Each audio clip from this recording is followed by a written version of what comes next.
राज्यातील रस्त्यांवरच्या खड्ड्यांवरून राजकारण तापल्याचं पाहायला मिळतंय। मुंबईतील खड्ड्यांवरून सत्ताधारी भाजपनं महापालिकेच्या निविदांचीच चौकशीची मागणी केलेली आहे।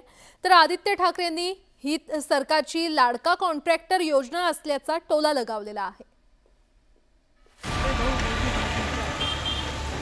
पावसामुळे मुंबईसह महाराष्ट्रातील अनेक रस्त्यांची अक्षरशः चाळण झाल्याचं पाहायला मिळतंय। मुंबईतही रस्त्यांवरील खड्ड्यांनी डोकेदुखी वाढली आहे। त्यानंतर आता मुंबईतील रस्ते कंत्राटावरून भाजप नेते आक्रमक झाल्याचं पाहायला मिळतंय। भाजप मुंबई अध्यक्ष आशिष शेलार यांनी रस्त्याच्या कंत्राटांवर आक्षेप घेतलाय। आशिष शेलारांनी ट्विट करत जोरदार हल्लाबोल केलाय।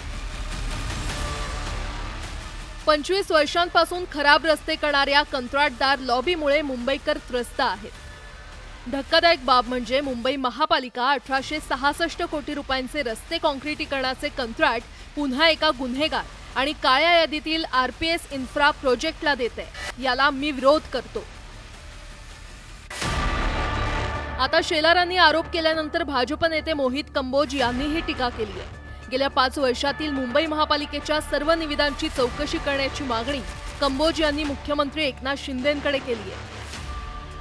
एवढंच नव्हे तर वर्सोवा कोस्टल रोडचं काम ब्लॅक लिस्टेड कंत्राटदाराला दिल्याचा गंभीर आरोपही कंबोज यांनी करत घरचा आहेर दिलाय।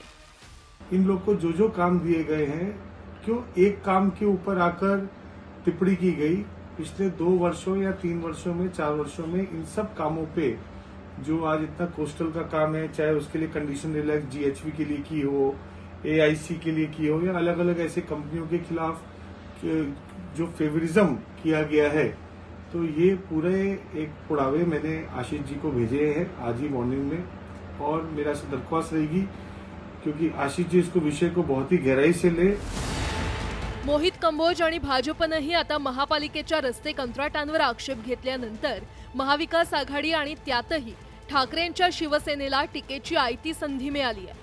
आदित्य ठाकरेंनी याचाच धागा धरत सरकारनं आता लाडका कॉन्ट्रॅक्टर योजना सुरू केल्याचा टोला लगावलाय। जिथे जिथे मग रस्त्याची कामं असतील, महानगरपालिकेची कामं असतील, कुठचंही काम असेल, काम हो किंवा नको होते, एस्केलेशन 100% होतं आणि त्यांच्याच आवडत्या मित्रांना मिळतं।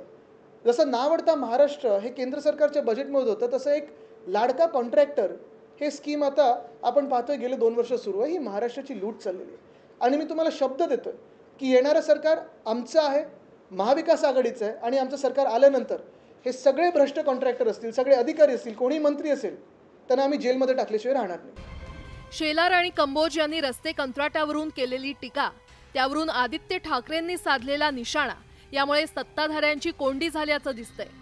मुख्यमंत्र्याचा काहीच संबंध नाही। आशिष शेलारजी जे बोलले आहेत, एखादी रस्त्यामध्ये क्वालिटी चांगली नसेल, शेवटी कंत्राटदार हा कुणाच्या मर्जीनं काम घेत नाही आणि त्यामुळं भ्रष्टाचार युक्त काम होऊ नये, भ्रष्टाचार मुक्त काम व्हावं याकरता आशिष शेलारची भूमिका आहे। एकंदरीतच रस्त्यांवरच्या खड्ड्यांवरून सत्ताधाऱ्यांनीच कंत्राटदारांना लक्ष केल्याचं पाहायला मिळतंय। पण नकळतपणे यामुळे विरोधकांना मुख्यमंत्र्यांवर टीकेची आयती संधी मिळाली आहे। त्यामुळे या राजकारणानंतर तरी मुंबई आणि महाराष्ट्रातील खड्डे बुजवले जातात का, की खड्ड्यांचं हे राजकीय पुराण असंच सुरू राहतं, याकडे सगळ्यांचंच लक्ष लागलंय। Bureau report, news 18 Lokmat. यासोबतच इतरही काही महत्त्वाचे रिपोर्ट्स आपण पाहणार आहोत। तुर्तास एक छोटासा ब्रेक घेऊन लगेचच परत येतोय। पाहत रहा न्यूज 18 लोकमत।